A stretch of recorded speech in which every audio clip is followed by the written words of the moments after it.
आज महर्षि वाल्मीकि जी की जयंती है, लेकिन मैं आज उनकी जयंती पर बधाइयों के संदेश आपको दिखाऊं या फिर आपको यह बताऊं कि इस देश में आज एक दलित समुदाय से आने वाले सीजीआई, जो कि सुप्रीम कोर्ट के अंदर सबसे बड़ी अदालत और उसके सबसे बड़े जज के तौर पर जब बैठे हुए हैं, तो उन पर जूता चल रहा है। और बहस इस बात को लेकर के हो रही है कि सीजीआई पर जूता चलाने वाला कौन है। क्या सीजीआई पर जूता चलाने वाला, जूता उछालने वाला वो आरएसएस का आदमी है? ये वकील है कौन? और सबसे बड़ी बात ये देखिए आप, देश की सबसे बड़ी अदालत में जूता उछालने की एक घटना होती है, लेकिन मीडिया जिसका काम खोज खोज करके खबरें निकालना है, इंटरव्यूज करना है, जानकारियां जुटाना है, तो आज जानकारी के नाम पर अगर आप बहुत कुछ ढूंढना चाहते हैं तो आपको निराशा हाथ लगेगी। अगर आप ये समझना चाह रहे हैं या ये पूछना चाह रहे हैं कि क्या ये वाकई आदमी आरएसएस का है, तो इसको लेकर के जो दावे किए जा रहे हैं, पहले मैं आपको वो दिखाता हूं। सबसे बड़ी बात यह है कि इस आदमी का अभी तक कोई इंटरव्यू सामने नहीं आया है। इस आदमी को लेकर के न्यूज चैनलों में जिस तरीके की बहस होनी चाहिए थी या जिस तरीके की चिंता दिखाई देनी चाहिए थी, वो दिखाई दे नहीं रही है। इस देश की राजधानी में अगर देश के सबसे बड़े जज पर जूता चल सकता है या चलाने की कोशिश हो सकती है, तो सोचिए राह चलते व्यक्ति के साथ में क्या कुछ नहीं हो सकता है। अगर आपको कल को कोई थप्पड़ मार दे, अगर आपको कल को कोई बुरा भला कह दे, तो मुझे लगता है कि शायद हमें फिर इसको लेकर के दुख मनाना नहीं चाहिए और दुख महसूस भी नहीं होना चाहिए। क्योंकि अगर सीजीआई के साथ में इतना कुछ हो सकता है और इतना कुछ किया जा सकता है, तो आम आदमी की फिर क्या ही हैसियत है, क्या ही बिसात है।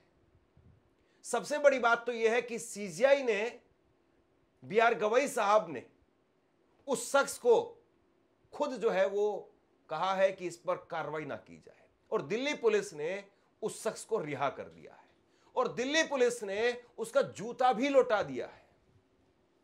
हालांकि एएनआई की खबर आप देखिए, एएनआई उसको जूता मानने के लिए भी तैयार नहीं। एएनआई ने यहां पर प्रतिक्रिया मांगी शशि थरूर से और उसमें उसको ऑब्जेक्ट के तौर पर, कुछ वस्तु फेंकने के तौर पर दिखाया गया, जूता मानने के लिए तैयार नहीं। और बहुत सारी खबरों में इसको जूते की जगह पर ऑब्जेक्ट लिख करके खबर बनाई गई है, लेकिन जूता था।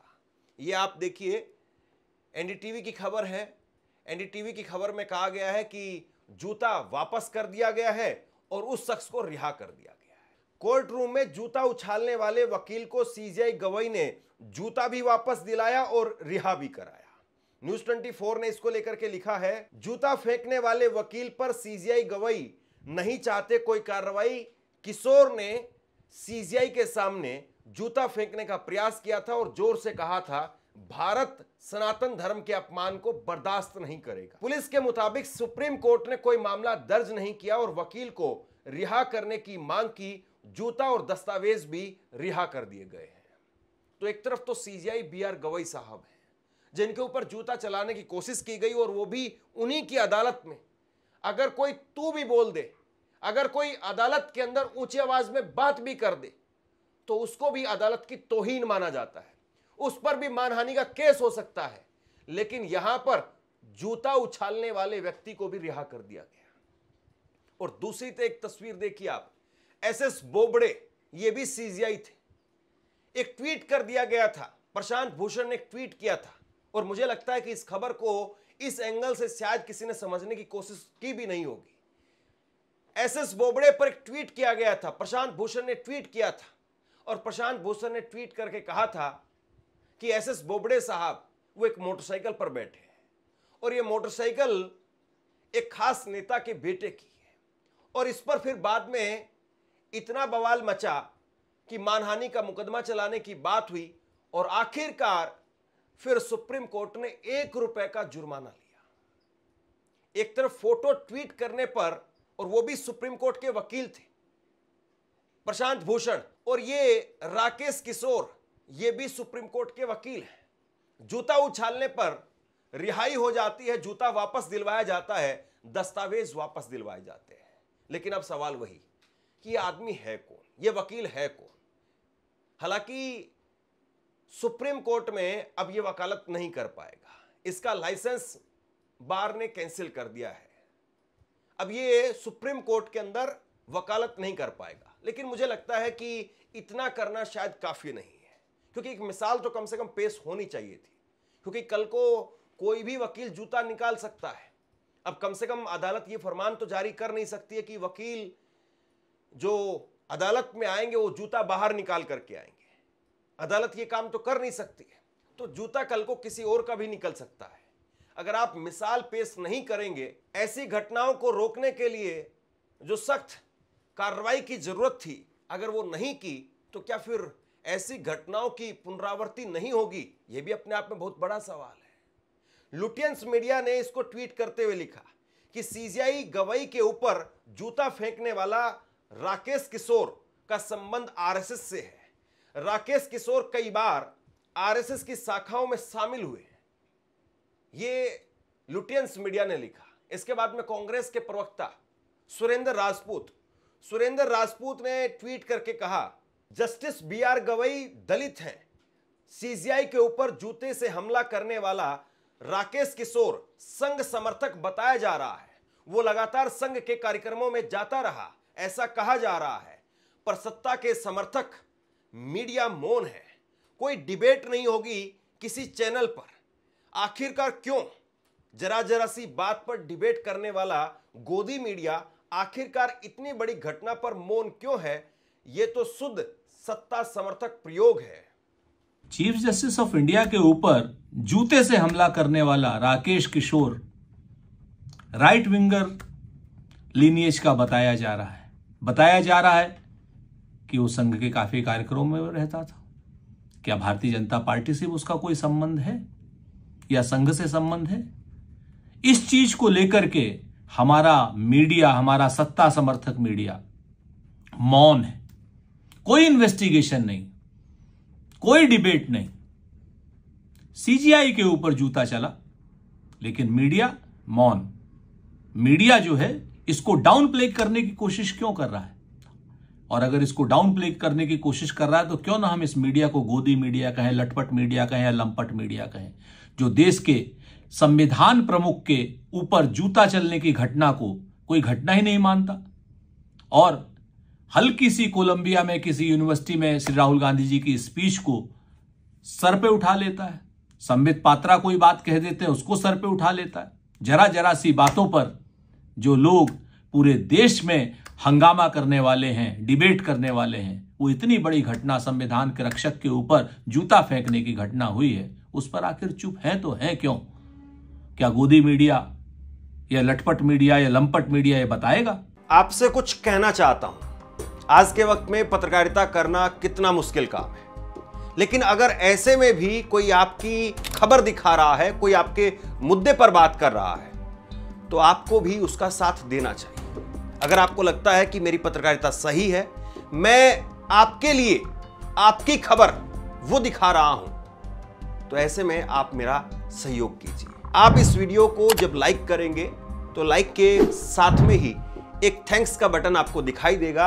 उस थैंक्स के बटन पर आप क्लिक कीजिए और जो भी सहयोग राशि दे सकते हैं वो दीजिए। दूसरा, आप चैनल को ज्वाइन कर सकते हैं और चैनल को ज्वाइन करके भी मुझे मदद कर सकते हैं। जूता उछालने वाली घटना के बाद में बहुत सारे सवाल उठ रहे हैं कि प्रधानमंत्री नरेंद्र मोदी ने इसको लेकर के एक ट्वीट तक नहीं किया।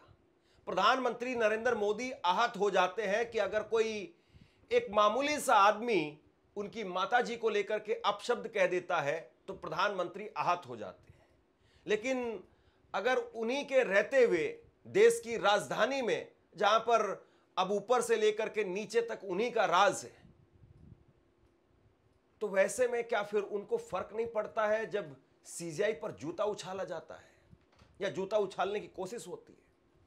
मैं प्रधानमंत्री से पूछना चाहता हूं कि जब वो चीन में थे और उस वक्त में बिहार में एक अनजान शख्स ने एक मंच से, जो कांग्रेस का मंच था, उस मंच से अगर उनकी माताजी को लेकर के अपशब्द कह दिए तो प्रधानमंत्री ने आते ही सबसे पहला काम किया कि उसी पर अपनी प्रतिक्रिया दी। एक कार्यक्रम के अंदर वो बोल रहे और उसमें अपनी माताजी को लेकर के उन्होंने एक तरीके से अपना दुख प्रकट किया।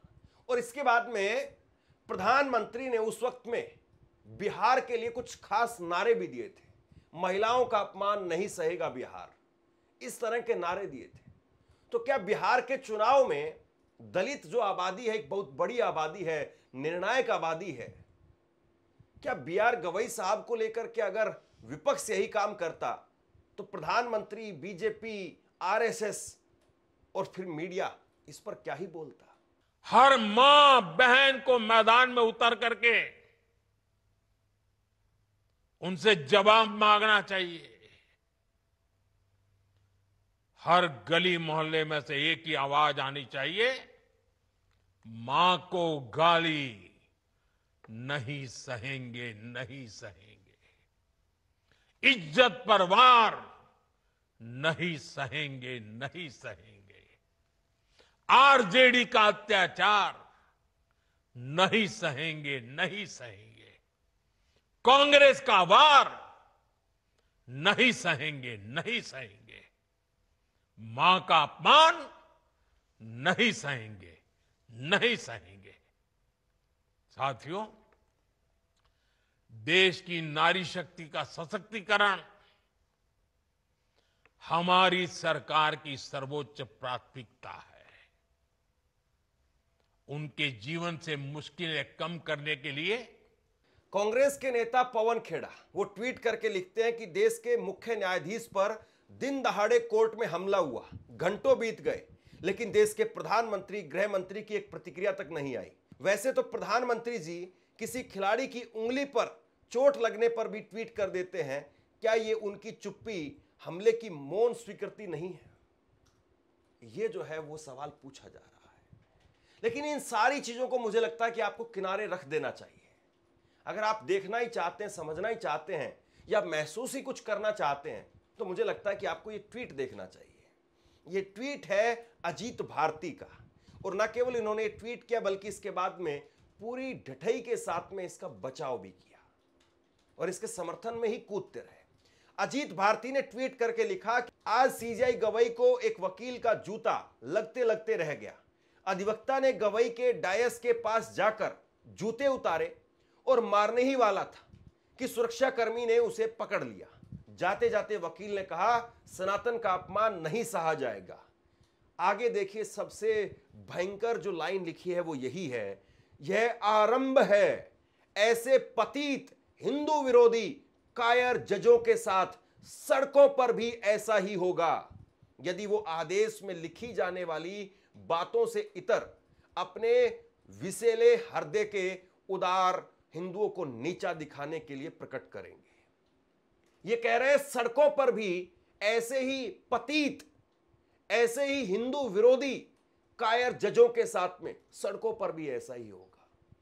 यानी उस वकील ने जो काम किया वो बंद अदालत में किया, चलती अदालत में किया, और अब ये शख्स इसी को दोहराने की बात या इसी को लेकर के और एंडोर्स करने की बात, और वो भी खुलेआम सड़कों पर ये शख्स कर रहा है। लेकिन मजाल की इस पर भी कोई कुछ बोल दे, इस पर भी कोई कुछ कह दे, और ये कह रहा है कि ये शुरुआत है। और कल भी मैंने ये सवाल पूछा था कि अगर कोई प्रधानमंत्री को, गृह मंत्री को या किसी भाजपा के नेता को लेकर के अगर ऐसी बात लिख दे कि ये आरंभ है, अब ऐसा होगा, ऐसा होगा, बिल्कुल नहीं लिखा जाना चाहिए। हिंसा का मतलब यह है कि आप देश के संविधान में यकीन नहीं रखते हैं। हिंसा का मतलब यह है कि आप भारत की भावना में यकीन नहीं रखते हैं। हिंसा का मतलब यह है कि आप खुद में एक बहुत कमजोर और एक बहुत कायर आदमी है। हिंसा का मतलब यही है।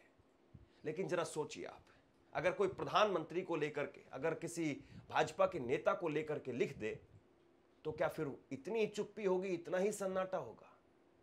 दिल्ली की मुख्यमंत्री वो प्रतिक्रिया देने के लिए जरूर आई, लेकिन उन्होंने कुछ अपनी तरफ से सीजेआई पर जो हमला हुआ या सीजेआई पर जिस तरीके से जूता फेंकने की कोशिश की गई उसको लेकर के कुछ नहीं कहा। उन्होंने उल्टा सुप्रीम कोर्ट से, सर्वोच्च न्यायालय से गुहार लगाई पटाखों को लेकर के। पटाखे बहुत जरूरी है।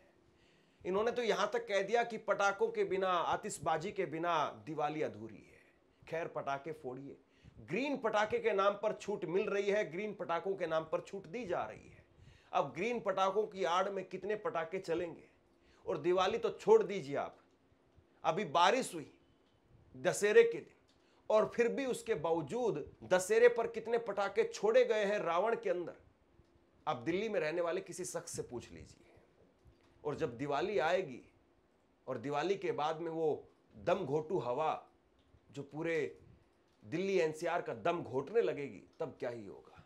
खैर, उससे वापस आइए और फिर से सीजीआई पर बात कीजिए और जूते पर बात कीजिए। और समझिए जरा इस बात को कि आज जब प्रधानमंत्री, गृह मंत्री, तमाम नेता वो अलग अलग कार्यक्रमों में शामिल होंगे, वो अलग अलग जगह पर जाएंगे, महर्षि वाल्मीकि को लेकर के उनकी महानता को बताएंगे, उसका गुणगान करेंगे, तो क्या उस वक्त में ये दो तस्वीरें भी वो देखेंगे कि एक तरफ सीजीआई है जिन पर जूता चलाने की कोशिश होती है, और दूसरी तरफ एक हरिओम वाल्मीकि है जिनको जूते के नीचे दबा करके और पीट पीट करके मार दिया जाता है।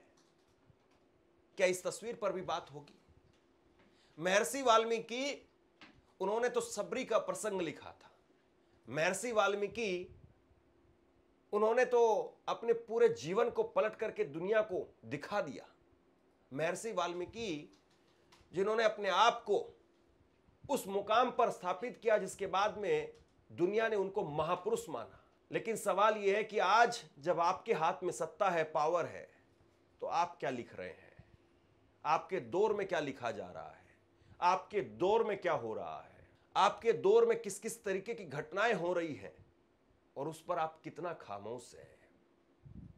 और केवल खामोशी ही आपकी है या फिर स्वीकृति भी आपकी है? यह भी तो सवाल होना ही चाहिए कि आप किस तरीके से मौन स्वीकृति दे रहे हैं। इस पर भी तो बात होनी चाहिए। यह है नरेंद्र मोदी सरकार में मंत्री रामदास अठावले। रामदास अठावले ने एक लंबा चौड़ा पोस्ट किया, और इस लंबे चौड़े पोस्ट में उसमें गवाई साहब को लेकर के निंदा करते हुए नजर आए। लेकिन बस कड़ी निंदा ही है, कड़ी कार्रवाई, एक्शन, या एक्शन नहीं हुआ तो हम अनशन पर बैठ जाएंगे, ऐसी लाइन आप चश्मा लगा करके देखेंगे तो भी शायद नहीं मिलेगी, क्योंकि है ही नहीं। सख्त संदेश की बात कर रहे हैं, लेकिन सख्त संदेश कैसा होगा, किस तरीके का होगा, और वो सख्त संदेश देगा कौन?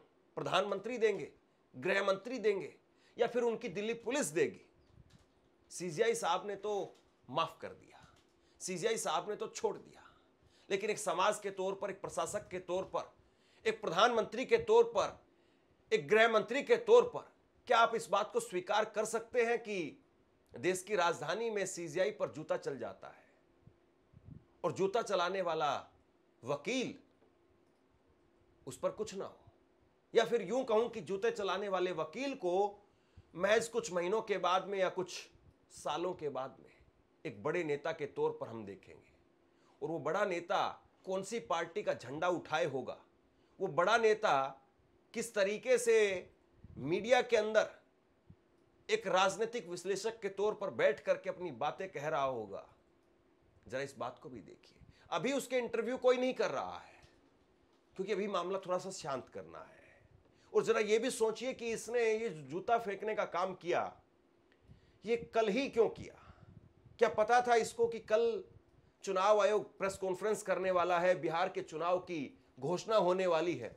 क्या इसको यह भी पता था कि बिहार के चुनाव की घोषणा होगी तो तमाम चैनलों पर चर्चा बिहार की होगी, लिहाजा चर्चा बीआर गवई साहब की नहीं होगी, सुप्रीम कोर्ट की नहीं होगी, और ऐसे में सांप भी मर जाए और लाठी भी ना टूटे, वो वाला काम कर दिया। यानी जूता फेंकने की प्रक्रिया, जूता फेंकने का जो काम इसको करना था वो भी हो गया, उछाल दिया, और चर्चा भी नहीं हुई। बताइए इससे शानदार काम और क्या होगा? लेकिन अगर आपको एक नागरिक के तौर पर यह बात कचोटती नहीं है, तो मुझे लगता है कि कल को जब आपके मौलिक अधिकारों का हनन हो और आपको सुप्रीम कोर्ट की याद आए, तो जरा यह भी याद कर लेना कि जब सुप्रीम कोर्ट में एक जज के ऊपर जूता चल रहा था, उस वक्त में हमारी प्रतिक्रिया क्या थी, हमारे दिल की भावना क्या थी? क्या अंदर ही अंदर हम खुश हो रहे थे, या अंदर ही अंदर हमारे अंदर ही चिंता सताई जा रही थी कि अगर सीजीआई सुरक्षित नहीं है तो हम कहां सुरक्षित हैं? मुझे लगता है ये सवाल आपको अपने आप से पूछना जरूरी है। इस खबर को शेयर कीजिए, इसलिए कि कुछ लोग थोड़ा सा तो चिंतन मनन कर सकें कि देश में आज जो कुछ हो रहा है वो कितना सही है और कितना गलत है। इस खबर को शेयर कीजिए, और आप क्या सोचते हैं नीचे कमेंट बॉक्स में लिख करके जरूर बताइए। धन्यवाद।